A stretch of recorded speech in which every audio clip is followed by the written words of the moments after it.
કેમ છો ફ્રેન્ડ? જય શ્રી કૃષ્ણ. હું કિરણ પાનસુરિયા, કિરણ કિચન સ્ટુડિયોમાં આપનું સ્વાગત છે. તો આજે બનાવીશું આપણે ચણાવાળી પાણીપુરી, એટલે ચણાની પાણીપુરી. તો કઈ રીતે બનાવી તે આપણે જોઈએ. મેં આ પાણી ગરમ થવા મૂક્યું છે અને ચણા મેં 10 થી 12 કલાક સુધી આ પલાળી રાખ્યા છે. તો આપણે આમાં ચણા નાખીશું.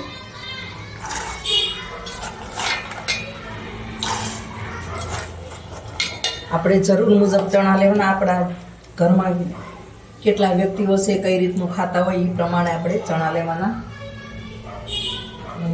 હવે આપણે એમાં બટાકા નાખીશું. અંદર જોડે જ બાફી લઈશું આપણે બટાકા.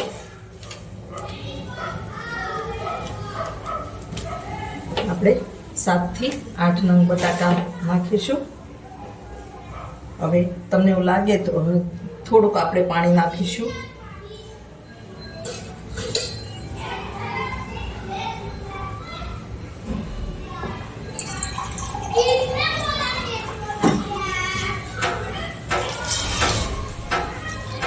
મીઠું નાખીશું આપણે. તમારે પછી નાખવું તો પછી પણ નાખી શકો છો.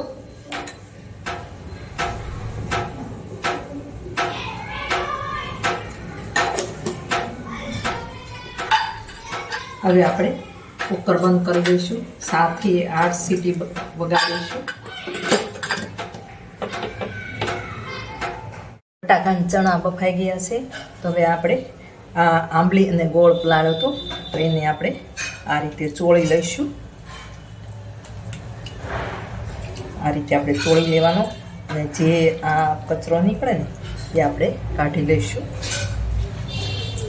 થોડું આપણે પાણી નાખીશું. હવે આંબલીનું પાણી આપણે ચોળી લીધું છે, તો આમાં ગાળી લઈશું આપણે.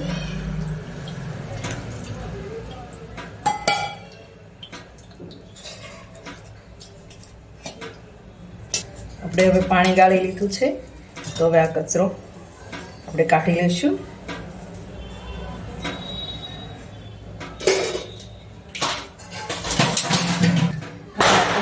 આમાં સ્વાદ મુજબ મીઠું નાખીશું.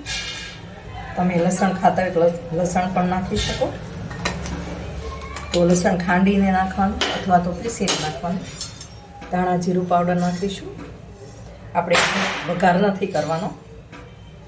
લાલ મરચું પાવડર નાખીશું. જે રીતે તમને તીખું ખાતા હોય ને એ રીતે લાલ મરચું પાવડર નાખવાનું. કારણ કે ઓલરેડી આપણે પાણીપુરીનું પાણી બનાવ્યું હોય ને એમાં તો નાખ્યું જ હોય. એટલે હવે આપણે હિંગ નાખીશું ચપટી, અને ગરમ મસાલો પણ નાખીશું. તો આપણું આ પાણી બનીને તૈયાર થઈ ગયું છે. આપણે આનો વઘાર નથી કરવાનો. આ રીતે બધું મિક્સ કરી લઈશું. હવે આ પાણીપુરીનું પાણી મેં 2 થી 3 કલાક પહેલાં તૈયાર કર્યું હતું.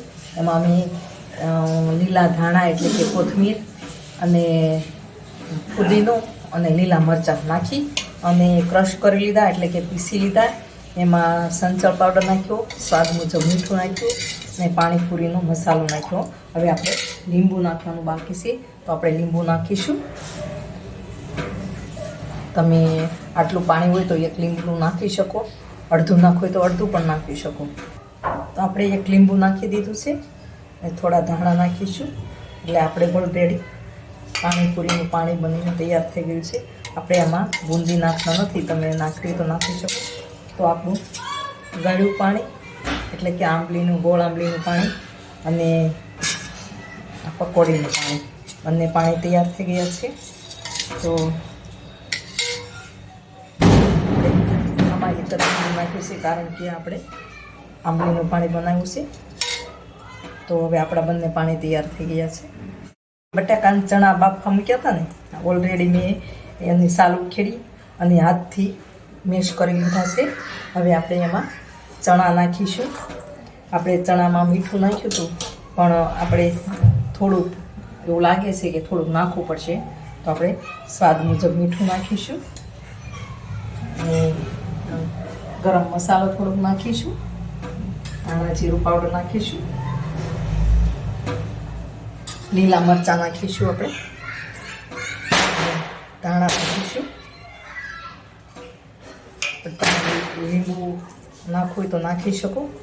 આપણે ઓલરેડી પાણી તો કર્યું જ છે આંબલીનું, એટલે લીંબુ નથી નાખતા. તો આપણો આ રીતનો પકોડીનો માવો એટલે કે મસાલો બનીને તૈયાર છે. આ રીતે આપણે પકોડીનો મસાલો કરી લેવાનો.